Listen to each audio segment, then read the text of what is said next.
Hello दोस्तों, स्वागत है आपका फिर से एक नए सवाल के साथ। आज हम बात करेंगे एक्सरसाइज के बारे में, जो कि वास्तविक संख्या का एक्सरसाइज है। ये वास्तविक संख्या डॉक्टर के शिष्यों के क्लास 9th का है, और जितने भी एग्जाम्पल थे हमने पहले क्लास में कर चुके हैं। अगर आप इस क्लास के सारे सब्जेक्ट बिल्कुल फ्री में पढ़ना चाहते हैं तो चैनल लिंक आपको डिस्क्रिप्शन में मिल जाएगा। और आप इस क्लास के सारे सब्जेक्ट मतलब सारे क्वेश्चन अभी नहीं किए हैं एनसीईआरटी के, तो उसका भी डिस्क्रिप्शन में लिंक मिलेगा, और इस बुक के भी, डॉक्टर केसी सिन्हा के भी। तो चलिए देखते हैं एक्सरसाइज में हमें पहला क्वेश्चन क्या दिया गया है। नीचे दिए गए कथन सत्य है या असत्य। मतलब पूछा गया है कि हमें जो एक नंबर में 6 क्वेश्चन दिया गया है, इसे हम बताना है सत्य है या असत्य। और बोला गया है कारण के साथ अपने उत्तर दीजिए। सत्य है तो कारण बताइए, और सत्य है तो छोड़ दिए, मतलब असत्य है तो भी कारण बताइए। हमें यह पूछा गया है। तो चलिए देखते हैं। पहला है प्रत्येक पूर्णांक संख्या एक प्राकृतिक संख्या होती है। तो चलिए इसको हम हल करके देखते हैं। तो लिखेंगे हल। पूर्ण संख्या हमें पता है कि किसे कहते हैं। पूर्ण संख्या प्राकृतिक संख्या के समूह, प्राकृतिक संख्या और शून्य के समूह को क्या कहते हैं? पूर्ण संख्या। तो मतलब पूर्ण संख्या 0 से शुरू होता है। 0, 1, 2, 3, 4, 5, ये डॉट डॉट चलते जाता है इन्फिनिटिव तक। और प्राकृतिक संख्या, पूर्ण संख्या लिख लिए, प्राकृतिक संख्या, प्राकृत संख्या,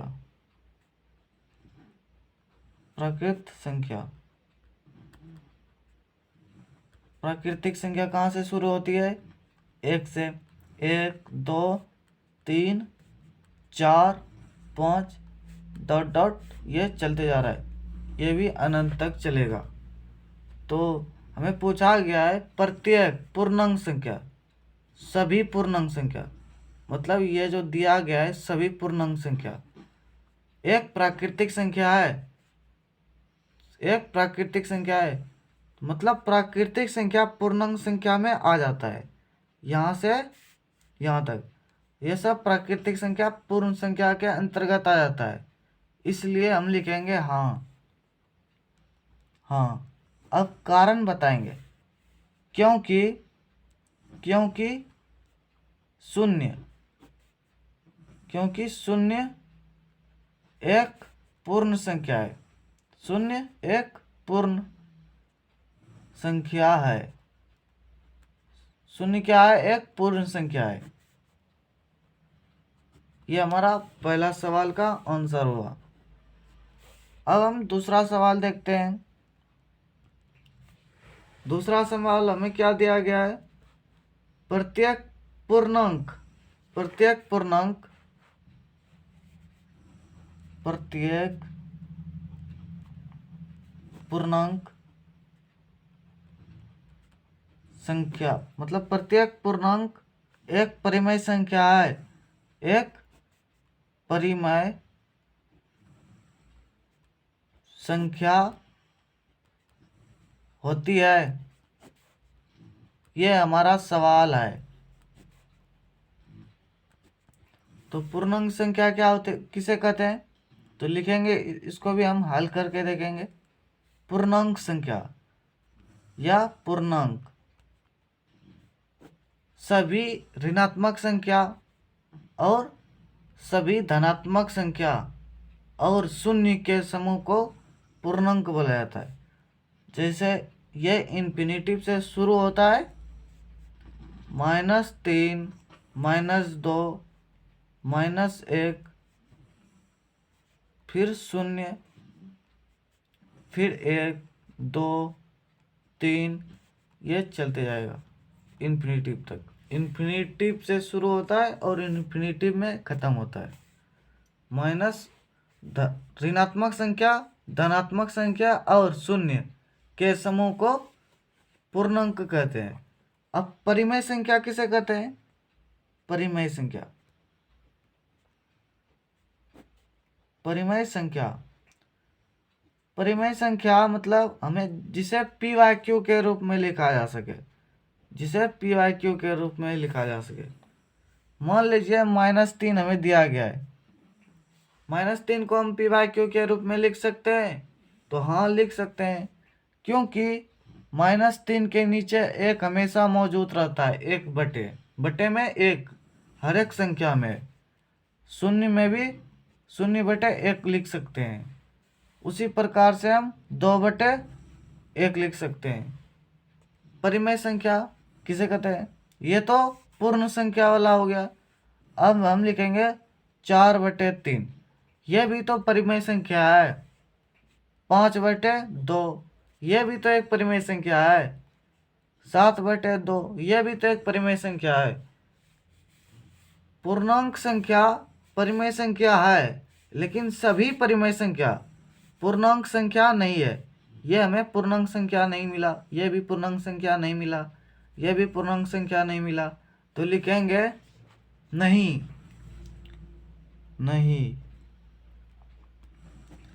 क्योंकि प्रत्येक पूर्णांक एक परिमेय संख्या है, तो लिखेंगे नहीं। प्रत्येक पूर्णांक, प्रत्येक पूर्णांक मतलब सभी पूर्णांक एक परिमेय संख्या होती है, तो लिखेंगे हाँ, हाँ, क्योंकि सभी को हम लिख सकते हैं, पी वाई क्यू के रूप में लिख सकते हैं। ठीक उसी प्रकार से हम लिखेंगे प्रत्येक पूर्णांक मतलब सभी पूर्णांक एक परिमेय संख्या होती है, तो लिखेंगे हाँ, क्योंकि सभी पूर्णांक संख्या को हम पी वाई क्यू के रूप में लिख सकते हैं, क्योंकि सभी पूर्णांक संख्या को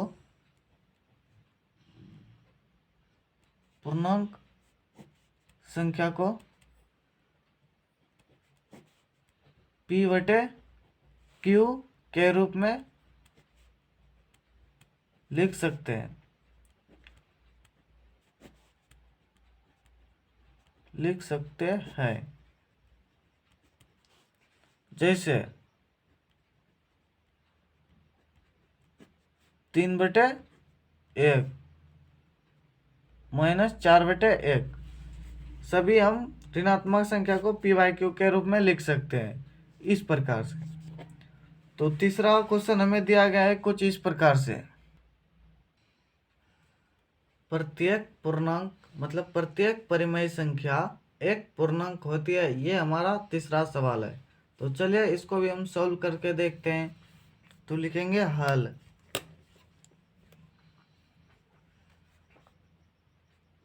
तो परिमेय संख्या हमें पता है किसे कहते हैं, लिखेंगे परिमेय संख्या। परिमेय संख्या को हम पी वाई क्यू के रूप में लिख सकते हैं। जैसे -3 को भी हम -3/1 के रूप में लिख सकते हैं, -2 को भी -2/1 के रूप में लिख सकते हैं। उसी प्रकार से हम 0 को भी 0/1 के रूप में लिख सकते हैं, 4 को भी हम 4/1 के रूप में लिख सकते हैं, और 5 को भी 5/1 के रूप में लिख सकते हैं।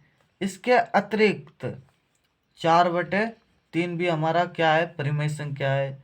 5/7 भी हमारा परिमेय संख्या है। उसी प्रकार से 8/3 भी हमारा क्या है, परिमेय संख्या है। यह चलते जाएगा। ठीक उसी प्रकार से पूर्णांक संख्या, पूर्णांक संख्या, पूर्णांक संख्या क्या होता है, ऋणात्मक संख्या का समूह। जैसे ये अनंत से शुरू होता है, -3, -2, -1, 0, 1, 2, 3, 4, ये अनंत से शुरू होता है और अनंत में जाके खत्म होता है। अनंत का कोई खत्म सीमा नहीं है। तो ये संख्या कुछ इस प्रकार से है।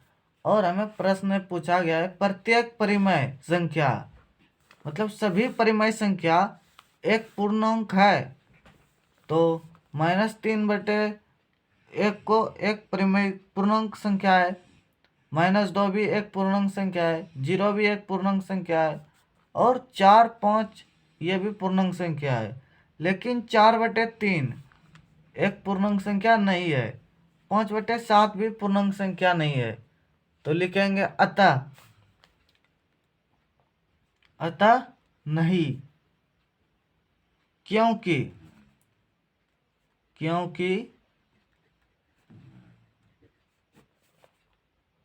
5/7 एक परिमेय संख्या है। कोई भी संख्या परिमेय संख्या से उठाकर लिख देंगे। 5/7 जिसे लिखा है हमने, 5/7 एक परिमेय संख्या है, परंतु पूर्णांक संख्या नहीं, पूर्णांक संख्या नहीं है, पूर्णांक संख्या नहीं है। ये हमारा तीसरा सवाल हो गया। चौथा सवाल हमें दिया गया है यदि कोई परिमेय संख्या p/q पूर्णांक है तो q बराबर या तो -1 होना चाहिए या तो +1 होना चाहिए। हमें सिर्फ 1 होने के लिए कहा गया है, मतलब q बराबर सिर्फ 1 होना चाहिए, या तो माइनस में हो या तो प्लस में हो। तो क्या यह संभव हो सकता है, यही हमसे पूछा गया है। तो चलिए देखते हैं, पहले इसको बनाएंगे तब हम इस पर विचार करेंगे यह हो सकता है या नहीं। p/q के रूप में लिखना है और q हमेशा 1 के बराबर होना चाहिए, या तो माइनस में या तो प्लस में।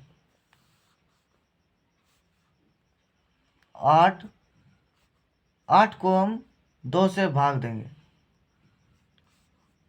तो क्या प्राप्त होगा? क्या हमें q यहाँ पर q 1 है? नहीं है, तो 4 प्राप्त हो जाएगा। उसी प्रकार से हम 4 में 2 से भाग देंगे तो हमें 2 प्राप्त होगा, और 8 में हम 3 से भाग देंगे तो फिर ये दशमलव में प्राप्त होगा। ठीक उसी प्रकार से हमें और भी ज्ञात करना है। जैसे मान लीजिए 3 निकालते हैं, 3 में हम 1 से भाग देते हैं तो हमें 3 ही प्राप्त होता है, फिर वही संख्या प्राप्त हो जाता है। लेकिन हर बार संभव नहीं है कि हमें हमेशा एक ही संख्या से भाग दे, तो हमें फायदा क्या होगा? तो यहाँ पर लिखेंगे नहीं, क्योंकि हमेशा एक आना संभव नहीं है। क्या? हमेशा एक आना संभव नहीं है, लेकिन तो लिखेंगे असत्य, क्योंकि हमेशा एक नहीं आ सकता है।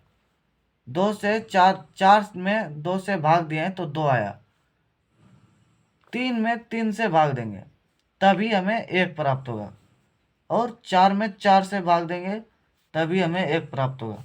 क्या हमें हमेशा 1 प्राप्त हो रहा है? ठीक उसी प्रकार से 3 में हम -3 से भाग देंगे तभी हमें -1 प्राप्त होगा।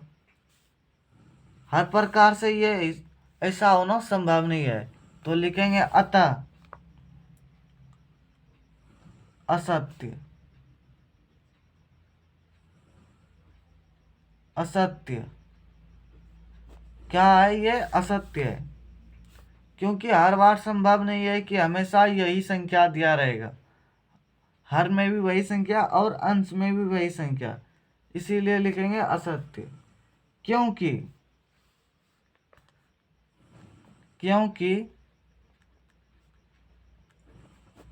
2/2 बराबर 1, परंतु 3/1 मतलब 3/1, यहाँ पर क्यों हमें 2 प्राप्त हो रहा है? एक हुआ। फिर उसी प्रकार से 2/2 में एक यहाँ हो रहा है, क्यू हमारा क्या है 2 है। ठीक उसी प्रकार से यहाँ पर क्यू हमारा 1 है, लेकिन इसलिए परंतु 3/1 बराबर क्यू बराबर यहाँ 2 आ सकता है, क्यू बराबर 2 हो सकता है। हर बार यह संभव नहीं है, क्यू 2 भी हो सकता है, क्यू 4 भी हो सकता है। हर बार संभव नहीं है कि क्यू हमारा एक ही हो। तो हमारा चौथा सवाल हमारा यह है कि पांचवा सवाल है, यदि कोई परिमेय संख्या p बाय क्यू पूर्णांक नहीं है तो q बराबर प्लस माइनस 1, मतलब q हमेशा प्लस या तो माइनस में एक ही होना चाहिए, नहीं हो सकता है। मतलब जरूरी नहीं है कि प्लस माइनस में या तो धनात्मक या तो ऋणात्मक एक होना चाहिए, यहाँ पर यह नहीं बोला गया। जैसे कि हल लिखेंगे 4/3, यहाँ क्यू बराबर क्या हो रहा है, क्यू बराबर यहाँ पर क्या है 3। ठीक उसी प्रकार से 5/7, यहाँ पर क्यू बराबर क्या हो रहा है 7 हो रहा है, क्यू बराबर 7। यहाँ बोला नहीं गया कि जरूरी नहीं है कि हमेशा ये तो प्लस में या तो माइनस में एक होना चाहिए, ये हमसे पूछा नहीं गया है। नहीं भी होगा तो भी ये संख्या होना चाहिए पी बाई क्यू के रूप में। तो हमें क्या ये मिल रहा है सत्य, तो लिखेंगे अतः सत्य। सत्य क्योंकि क्योंकि क्योंकि पी क्योंकि क्यों बराबर पूर्णांक संख्या, पूर्णांक क्यू बराबर पूर्णांक संख्या। पूर्णांक संख्या कुछ भी हो सकता है, धनात्मक संख्या या तो ऋणात्मक संख्या या तो शून्य, लेकिन शून्य नहीं होना चाहिए। सिर्फ क्यू बराबर 0 नहीं होना चाहिए। यही हमारा इस प्रश्न का हल है। अगर आपको समझ में नहीं आया तो कमेंट बॉक्स आपको मिलेगा, वहाँ पर कमेंट जरूर करिएगा। उसके लिए इन दोनों सवाल के लिए आपको मैं अलग से वीडियो बना दूंगा। तो दूसरा सवाल हमारा इस एक्सरसाइज 1.1 का दूसरा सवाल है, कुछ इस प्रकार से है। निम्नलिखित पूर्णांकों को परिमेय संख्या p बाई क्यू के रूप में लिखना है। यह हमें प्रश्न 2 का प्रश्न 2 में हमें 3 क्वेश्चन दिया गया है, जिसे हम p बाई क्यू के रूप में लिखने बोला गया है। तो चलिए हम इसे p बाई क्यू के रूप में लिखें, मतलब इसे p बाई क्यू के रूप में लिखने के लिए बोला गया। तो इसमें कोई भारी दिक्कत वाली बात नहीं है। तो 9 को हम 9/1 के रूप में लिख सकते हैं। उसी प्रकार से पहले हम प्रश्न लिख लेंगे। हमें 9 दिया गया है, 9 बराबर 9/1। उसी प्रकार से 2 नंबर में हमें दिया गया है -13। -13 को -13/1 रूप में लिख सकते हैं, -13/1 इस प्रकार से लिख सकते हैं। उसी प्रकार से हमें तीसरा प्रश्न बोला गया है 20 को p बाई क्यू के रूप में लिखने के लिए। उसी प्रकार से हम लिखेंगे 20/1, ये भी p बाई क्यू के रूप में आ गया है।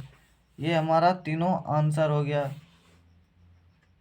एक्सरसाइज 1.1 में तीसरा प्रश्न हमें क्या दिया गया है, चलिए देखते हैं तीसरा प्रश्न को।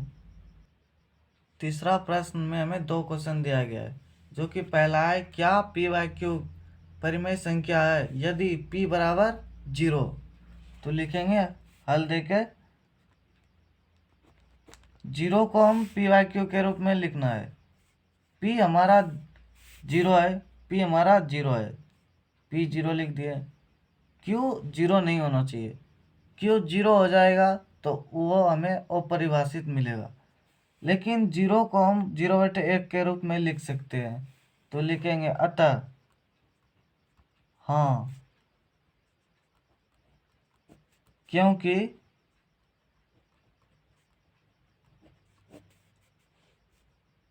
Q बराबर नहीं शून्य, Q बराबर शून्य नहीं होना चाहिए, शून्य के बराबर Q नहीं होना चाहिए, लेकिन P हमारा शून्य होगा तो चलेगा। यही हमारा आंसर हो गया। ठीक उसी प्रकार से हमें बोला गया है प्रश्न 2 में, क्या P/Q परिमेय संख्या है? P/Q परिमेय संख्या है यदि Q बराबर शून्य। यहाँ पर Q शून्य दिया गया है तो लिखेंगे नहीं, अतः नहीं, क्योंकि Q बराबर नहीं 0 होना चाहिए। Q 0 होगा तो वो हम अपरिभाषित हो जाएगी, वो कभी हल ही नहीं होगा। ये हमारा तीसरा प्रश्न था। चौथे प्रश्न में हमें दिया गया है, चौथा प्रश्न कुछ इस प्रकार से है। प्रश्न 4 हमारा है रिक्त स्थानों को भरे। इस प्रश्न 4 में हमें 4 प्रश्न दिए गए हैं। इन सभी प्रश्न को बताने से पहले आपको कुछ समझाना चाहूँगा।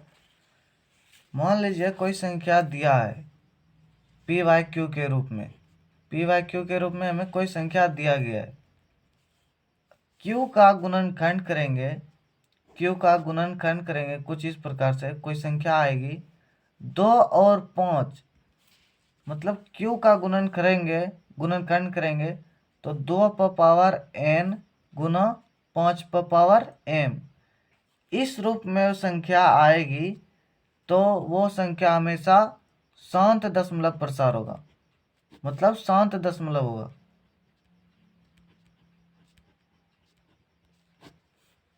इस रूप में आ सकता है, या तो 2n के रूप में भी आ सकता है, या तो 5n के रूप में। इन तीनों में से कोई भी संख्या आएगी तो वो हमेशा दशमलव प्रसार शांत होगा।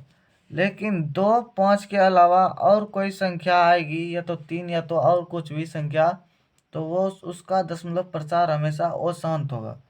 तो चलिए इस कॉन्सेप्ट को हम प्रश्न 4 में इस्तेमाल करेंगे। जैसे कि मान लीजिए हमें प्रश्न दिया गया है 7/16, 16 का दशमलव प्रसार हमें ज्ञात करेंगे। तो 16 को तोड़ेंगे हम, 16 को तोड़ेंगे तो कुछ इस प्रकार से मिलेगा।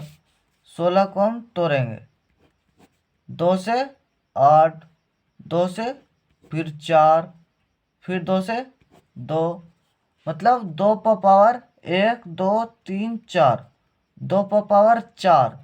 इसका मतलब ये दशमलव प्रसार, ये 2 पर पावर 4 इस रूप में आया, इसलिए इसका दशमलव प्रसार क्या होगा? शांत होगा। तो लिखेंगे 7/16 को दशमलव में बदलने पर शांत दशमलव होगा, शांत दशमलव होगा, इसमें शांत भराएगा। दूसरा नंबर क्वेश्चन है हमारा 3/25, 25 को तोड़ेंगे तो 5 पर पावर 5, मतलब 5 पर पावर 2, 25 को तोड़ेंगे 5, 5, तो 5 पर पावर 2 कुछ इस प्रकार से आएगा। तो इसका भी दशमलव प्रसार क्या होगा? शांत हो जाएगा।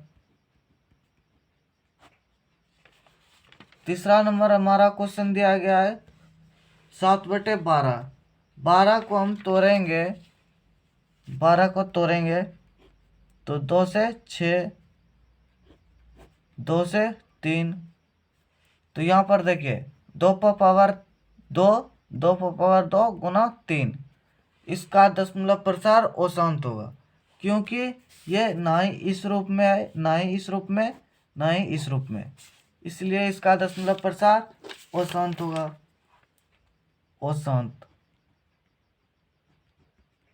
तो लिखेंगे अशांत। 7/10, 7/12 का दशमलव में बदलने पर औसत दशमलव होगा। और हमें पूछा गया है, जैसे कि आपको मैंने पहले भी प्रश्न में बताया, यदि परिमेय संख्या पी वाई क्यू के रूप में है के हर का मतलब हर, इसे क्यू का रूर गुणनखंड बोलने के लिए गुणनखंड 2 और 5 हो तो, और यहाँ पर बोला गया है 2 ही और 5 होना चाहिए, इसके अतिरिक्त और कुछ नहीं। तो पी वाई क्यू को क्या कहेंगे, मतलब डैश के रूप में लिखा जा सकता है। क्यू को तोड़ेंगे तो 2 पर पावर m या तो 5 पर पावर n इस रूप में आएगा, तो उसको हम क्या बोलेंगे, तो शांत दशमलव प्रसार बोलेंगे, शांत। ये हमारा प्रश्न 4 था। अगले क्लास से देखेंगे हम प्रश्न 5 से। तो चलिए, तब तक के लिए धन्यवाद। आपको इस वीडियो के अंत में मिल जाएगा वो वीडियो। तो आप इस क्लास के सारे सब्जेक्ट बिल्कुल फ्री में पढ़ना चाहते हैं तो लिंक डिस्क्रिप्शन में है। तब तक के लिए धन्यवाद। मिलते हैं नए वीडियो में एक नए सवाल के साथ, इसके आगे वाला सवाल।